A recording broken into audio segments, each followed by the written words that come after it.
నమస్తే, welcome to our voice. నేను journalist నవత. నా మెదడును రంగరించిన, రక్తపు బొట్టు ఖర్చు పెట్టిన, కాళేశ్వరం గట్టిన, అసలు నీకు ప్రాజెక్టు గురించి ఎరకనా? ఎక్కడి నుంచి ఎక్కడికి నీళ్ళు వస్తున్నాయో ప్రతిపక్షాలకు ఎరకనా? అసలు వీళ్ళకు సోయుందా? తెలంగాణ మీద ఇవాల్టికి మాకే రైడ్ ఉంది. ఏం చేయాలన్నా మేమే చేయాలా. అప్పట్లో కేసీఆర్ అన్న మాటలు ఇవి. కానీ ఇదే కేసీఆర్ కాళేశ్వరం కమిషన్ విచారణకు హాజరైనప్పుడు తనకేం తెలియదని, మొత్తం అంతా అధికారులే చేశారని చెప్పాడు కదా. ఇది ఒక ఉదాహరణ మాత్రమే. కాళేశ్వరంలో అనేక డొల్లలు, అనేక అవకతవకలు, కాళేశ్వరం ఎత్తిపోతల పథకం మీద రేవంత్ ప్రభుత్వం ఏర్పాటు చేసిన ఘోష్ కమిషన్ అనేక బ్లాస్టింగ్ విషయాల్ని తన నివేదికలో పేర్కొందట.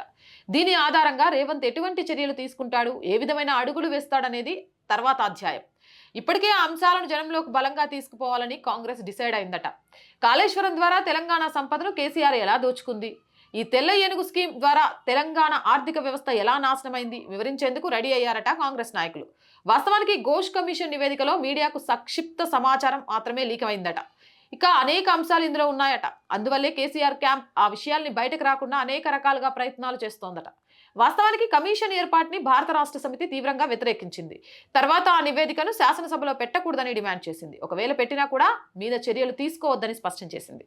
అక్కడితో ఆగలేదు, కోర్టుల దాకా వెళ్ళింది. రకరకాల ప్రయత్నాలు చేస్తూనే ఉంది. దీన్ని బట్టి అసలు ఆ కమిషన్ రిపోర్ట్లో బ్రహ్మాండం బద్దలైపోయే విషయాలు ఏమున్నాయా అర్థమవుతుంది కదా. అందువల్లే దీన్ని పక్కదారి పట్టించడానికి హరీష్ రావు ఇప్పటికీ ప్రయత్నం చేస్తూనే ఉన్నాడు. అవకాశం ఇస్తే శాసనసభలో పీపీటీ ప్రదర్శన ఇస్తామని కోరుతున్నాడు. ఇప్పటికే కాంగ్రెస్ మంత్రులకు, ఎమ్మెల్యేలకు రిపోర్ట్ అంశాలను వివరించారట. శాసనసభలో భారత రాష్ట్ర సమితిని ఎలా నిలువరించాలి, ఎలా కౌంటర్లు ఇవ్వాలి అనే విషయాలపై కీలకమైన సూచనలు కూడా చేశారట. మొత్తంగా చూస్తే దీనిపై తీవ్రమైన చర్చలు జరిగే అవకాశం కనిపిస్తుంది. మేడిగడ్డకు ఏర్పడిన పగుళ్లు కాస్త రిపేర్ చేస్తే చాలు, నీళ్లు మొత్తం ఎత్తిపోవచ్చు అని గులాబీ పార్టీ, దానికి బాకా ఊదే సోషల్ మీడియా ఎర్రలిస్టులు అంటున్నారు. వాస్తవానికి కుంగిపోయిన ఆ పిల్లర్లు మాత్రమే కాదు, అసలు మేడిగడ్డ బ్యారేజ్ మొత్తం మళ్ళీ కట్టాల్సిందేనట. ఇది మాత్రమే కాదు, అన్నారం, సుందిల్లా కూడా సురక్షితం కావట. పిల్లర్ల కిందికి మట్టి వచ్చి చేరడంతో బరాజుల నాణ్యత మొత్తం నేతిబీర చందం అయిపోయిందట. శాటిలైట్ ఇమేజ్ ను కూడా ఇదే విషయాన్ని వెల్లడిస్తున్నాయట. బుంగలు బయటపడకుండా మట్టితో నింపడం, సామర్థ్యానికి మించి నీళ్లను నిల్వ చేయడం వల్ల అనేక పరిణామాలు ఎదురవుతున్నాయని, ఈ భారాన్ని మొత్తం తెలంగాణ సమాజం భరించాల్సి ఉంటుందని ఘోష్ కమిషన్ తమ నివేదికలో పేర్కొందట. ఇప్పటి వరకు కాళేశ్వరం ఎత్తిపోతల పథకానికి సంబంధించి తెచ్చిన అప్పులకు 16,000 కోట్ల వరకు మిత్తులు కట్టారట. కొన్ని చోట్ల పనులు పూర్తిగా కాకుండానే నగదు చెల్లింపులు జరిపారట. ఎన్నికలకు ముందు ప్రతిపక్షాన్ని తొక్కేయాలని, గెలుపును సొంతం చేసుకోవాలని, ఈ ప్రపంచ వింతను ప్రదర్శించాలని నిబంధనలు మొత్తం తుంగలో తొక్కేశారట. ఈ స్కీమ్ లో 30,000 కోట్లతోనే గ్రావిటీ కొంతమేర లిఫ్ట్ ఉంటే సరిపోయేదట. కానీ ఏకంగా 1,00,000 కోట్లకు స్కీమ్ ని పెంచేసి పూర్తిగా నిరార్థకంగా మార్చేశారట. దీనికి ఎవరి బాధ్యులు, ఒకవేళ ఆ బ్యారేజ్లను మళ్లీ కడితే జరిగే ప్రయోజనం ఏమిటి అనే విషయాల్లోకి తెలంగాణ ప్రభుత్వం గనక వెళ్తే, రాజకీయ నిర్ణయాలను అత్యంత కీలకంగా గనక తీసుకుంటే, గులాబీ క్యాంప్ గొప్పగా ప్రచారం చేసిన తీవ్రమైన గోర్జెస్ పరిస్థితి మేడిపండు చందాగా మిగిలిపోతుంది. అంతేకాదు, 7వ ప్యాకేజ్ అంచనాలను ఏకంగా 6 నెలల సమయంలోనే 2 పెంచారని తెలుస్తోంది. కొన్ని చోట్ల భూమి నాణ్యతను కూడా పరిశీలించకుండా నిర్మాణాలు చేపట్టారట. అన్నట్టు గులాబీ అధినేత గొప్పగా చెప్పుకున్న తన మానసపుత్రిక కథ ఏమిటో తేల్చాలనే పట్టుదలతో ఉన్న తెలంగాణ ముఖ్యమంత్రి ఏకంగా కమిషన్ ఏర్పాటు చేశారు. ఆ కమిషన్ కీలకమైన విషయాలను వెల్లడించింది.